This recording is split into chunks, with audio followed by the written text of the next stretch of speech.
Hi friends, welcome to our channel. Brahmamudi serial next ఎపిసోడ్లో ఏం జరగబోతోందో ఈ వీడియోలో చూసి తెలుసుకుందాం.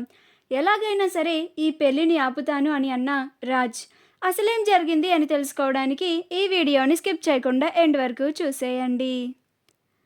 స్వప్న అప్పుని నిలదీసి అడుగుతూ ఉంటుంది.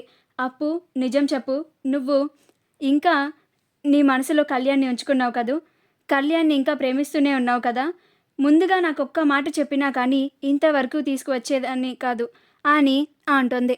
అప్పుడు అప్పు, నా మనసులో అలాంటి ఉద్దేశం ఏం లేదు అక్క, నేను కళ్యాణ్ ఏమీ ప్రేమించడం లేదు అని అంటుంది. అప్పుడు స్వప్న, ఎందుకే ఇంకా నిన్ను నువ్వు మోసం చేసుకుంటున్నావు, ఇంకా ఎవరి కోసం ఇదంతా, ముందు నీ సంతోషం నువ్వు చూసుకో, అది తప్పు చేసైనా ఒప్పు చేసైనా సరే నీ సంతోషమే ముఖ్యం నీకు అని అంటుంది. అప్పుడు అప్పు, నేనేమన్నా ఇప్పుడు ఈ పెళ్ళిని నాకు ఇష్టం లేకుండా చేసుకుంటున్నాను అని చెప్పాను అక్క నీకు అని అంటుంది. అప్పుడు స్వప్న, నువ్వు నాకు చెప్పనవసరం లేదు అప్పు, నాకు అది కళ్ళకి కట్టినట్లుగా కనిపిస్తోంది. నువ్విప్పుడు పెళ్ళే కదా అని ఈ 2 గంటల్లో అయిపోతుంది కదా అని చేసుకుంటే ఆ తర్వాత జీవితాంతం నువ్వు బాధపడాల్సి వస్తుంది. ఆ తరువాత నువ్వు కళ్యాణ్ కావాలి అని కోరుకున్నా కానీ నీకు దక్కడు. ఏం చేయాలి అన్నా కానీ ఈ కొంచెం సేపట్లోనే చేయాలి. నువ్వు ఇప్పటికైనా నా మాట విను, ఇప్పుడే వెళ్ళి అందరి ముందు నీకు కళ్యాణ్ అంటే ఇష్టం అని చెప్దాం, ఈ పెళ్ళిని ఇక్కడితో ఆపేద్దాం అని అంటుంది. అప్పుడు అప్పు, ప్లీజ్ అక్క, అలా చేయకు, అలా చేస్తే ఉన్న కాస్త మన కుటుంబం పరువు కూడా పోతుంది, మళ్ళీ అమ్మా నాన్నలు తలదించుకోవాల్సిన పరిస్థితి వస్తుంది, నా వల్ల అమ్మా నాన్నలకి అవమానం జరుగుతుంది, నాకు అలా జరగడం అస్సలు ఇష్టం లేదు అని అంటుంది. అప్పుడు స్వప్న, నువ్విలా చెప్తే వినవు కానీ నేనిప్పుడే కళ్యాణ్తో మాట్లాడతాను అని స్వప్న అక్కడ నుంచి బయటికి వచ్చేస్తూ ఉంటుంది. అప్పుడు అప్పు, అక్క ప్లీజ్ మాట్లాడుకు, కవికి కాల్ చేయకు అని ఎంత చెప్తున్నా ఎంత పిలిచినా స్వప్న ఆగకుండా బయటికి వచ్చేస్తుంది. బయటికి వచ్చి కళ్యాణ్కి కాల్ చేస్తుంది. అప్పుడు కళ్యాణ్, చెప్పు స్వప్న అని అంటాడు. అప్పుడు స్వప్న, హలో కళ్యాణ్, నువ్వు అప్పుని ప్రేమిస్తున్నావా అని అడుగుతుంది. అప్పుడు కళ్యాణ్, ఇప్పుడు అవన్నీ ఎందుకు స్వప్న, అప్పుకి పెళ్ళి జరుగుతుంది కదా, నువ్వు ఆ పనుల్లో బిజీగా ఉండకుండా నాకు కాల్ చేసి అప్పుని ప్రేమిస్తున్నావా అని అడుగుతున్నావేంటి అని అంటాడు. అప్పుడు స్వప్న, నేను అడిగిన దానికి సమాధానం చెప్పు కళ్యాణ్, నువ్వు అప్పుని ప్రేమిస్తున్నావా లేదా అని అంటుంది. అప్పుడు కళ్యాణ్, ప్లీజ్ స్వప్న, నన్ను మళ్ళీ మళ్ళీ ఆ క్వశ్చన్ అడిగి ఇబ్బంది పెట్టకు, నువ్వు దీనికే కాల్ చేసి ఉంటే నేను కాల్ కట్ చేస్తాను అని అంటాడు. అప్పుడు స్వప్న, ఆగు కళ్యాణ్, నువ్వు అప్పుని ప్రేమిస్తున్నావో లేదో నాకు తెలియదు కానీ నువ్వు ఇంకా దాన్ని స్నేహితురాల్లాగానే చూస్తున్నావో లేదో నాకు తెలియదు కానీ అప్పు మాత్రం ఇంకా నిన్ను ప్రేమిస్తూనే ఉంది. నిన్ను ప్రేమిస్తూనే ఈ పెళ్ళిని మా అమ్మ నాన్నల కోసం చేసుకుంటుంది. నిన్ను మనసులో పెట్టుకొని ఈ పెళ్లి పీటల వరకు వచ్చింది. ఇంత తెలిసాక కూడా నేను చూస్తూ ఉండలేకపోతున్నాను. చూడు కళ్యాణ్, నీకు కూడా అప్పు అంటే ప్రేమ ఉంటే, ఇష్టం ఉంటే వెంటనే కళ్యాణ మండపం దగ్గరికి వచ్చి అప్పు అంటే నీకు ఇష్టమని అందరి ముందు చెప్పు, ఈ పెళ్ళిని ఆపేయి అని అంటుంది. ఈ సమయంలో మీరు మీ సంతోషం గురించి ఆలోచించాలి. మీకు ఇంకా కేవలం 2 గంటలు మాత్రమే సమయం ఉంది.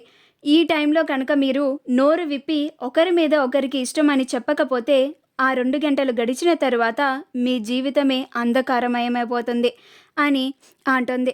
ఇంటి పరువు కోసమో అమ్మా నాన్నల కోసం కుటుంబం కోసం మీరు ఆగితే ఆ తరువాత ఇద్దరు మీ జీవితం అంతా బాధపడాల్సి ఉంటుంది. ఇద్దరు ఒకరికొకరు కనిపించినంత దూరం అయిపోతారు అని అంటుంది. నా ఫుల్ సపోర్ట్ మీకే ఉంటుంది కళ్యాణ్, నువ్వు అప్పుని పెళ్లి చేసుకోవాలి అని నీకు ఉంటే మాత్రం వెంటనే మండపాన్ని దగ్గరికి వచ్చి అప్పుని పెళ్లి చేసుకుంటాను అని అందరి ముందు ధైర్యంగా చెప్పు, నేను నీకు సపోర్టుగా ఉంటాను అని కాల్ కట్ చేస్తుంది. అప్పుడు కళ్యాణ్, ఇప్పుడు నేను వెళ్ళి అందరి ముందు అప్పు అంటే నాకు ఇష్టమని చెప్తే అప్పుడు మా అమ్మ, మా రుద్రాణి అత్త అన్న మాటలే నిజాలవుతాయి. పైగా వాళ్ళిద్దరూ కలిసి కనకం ఆంటీ మూర్తి అంకుల్ పైన దుమ్మెత్తిపోస్తారు. అనరాని మాటలండి అంటారు. వాళ్ళిద్దరినీ ఘోరంగా అవమానిస్తారు. నా వల్ల ఆ ఇంటి కుటుంబం పరువు చాలా పోయింది. ఇంకా ఉన్న కాస్త పరువు కూడా నా వల్ల అస్సలు పోకూడదు. అప్పు వాళ్ళ అమ్మా నాన్నల కోసం ఈ పెళ్ళిని ఒప్పుకొని చేసుకుంటుంది. నేను వెళ్ళి దాన్ని పాడు చేయకూడదు అని అనుకుంటూ ఉంటాడు. కానీ అప్పు తనకి దూరం అయిపోతుంది అని బాధపడుతూ ఉంటాడు. కాసేపు ఆగిన తర్వాత బాగా ఆలోచించి మా కుటుంబం కోసం నేను, అక్కడ అప్పు వాళ్ళ కుటుంబం కోసం అప్పు ఆలోచించి లాభం లేదు. నేను వెంటనే కళ్యాణ మండపం దగ్గరికి వెళ్ళి నాకు అప్పు అంటే ఇష్టమని అందరి ముందు చెప్పేయాలి. అప్పుని నా సొంతం చేసుకోవాలి. లేకపోతే జీవితంలో నాకు అప్పు దక్కదు అని నిర్ణయించుకుంటాడు. ఇలా నేను బాధపడుతూ ఉంటే అస్సలు లాభం లేదు అని అనుకుంటాడు. అటు అప్పు వాళ్ళ ఫ్యామిలీ కోసం పెళ్లి చేసుకున్నా కానీ సంతోషంగా అస్సలు ఉండదు. ఎందుకంటే తన మనసులో నేను ఉన్నాను కాబట్టి అప్పుని నేనే పెళ్లి చేసుకోవాలి అని నిర్ణయించుకొని కళ్యాణ్ వెంటనే కళ్యాణ మండపంకి బయలుదేరతాడు. స్వప్న కళ్యాణ్తో మాట్లాడిందంతా రాజ్ ఒక పక్క నుంచి చూస్తూ వింటూ ఉంటాడు. ఈ అప్పు కళ్యాణ్లని నమ్ముకొని ఉంటే ఉపయోగం ఏమీ లేదు. నేనే ఏదో ఒకటి చేసి వీళ్ళ పెళ్ళిని ఆపి తీరాలి. ఎలాగైనా అప్పు కళ్యాణ్లని కలపాలి అని నిర్ణయించుకుంటాడు. ఒకసారి చివరిసారిగా కావ్యతో చెప్పి చూద్దామని కావ్యని ఒకసారి పక్కకి రాని ఒక రూమ్లోకి తీసుకెళ్తాడు. తీసుకెళ్ళిన తర్వాత రాజ్ కావ్యని నువ్వు చేస్తున్నది తప్పు అని అంటాడు. అప్పుడు కావ్య తప్పదు అని అంటున్నా అని అంటుంది. అప్పుడు రాజ్ ఈ మొండితనమే మానుకోవాలి అని చెప్తున్నా అని అంటాడు.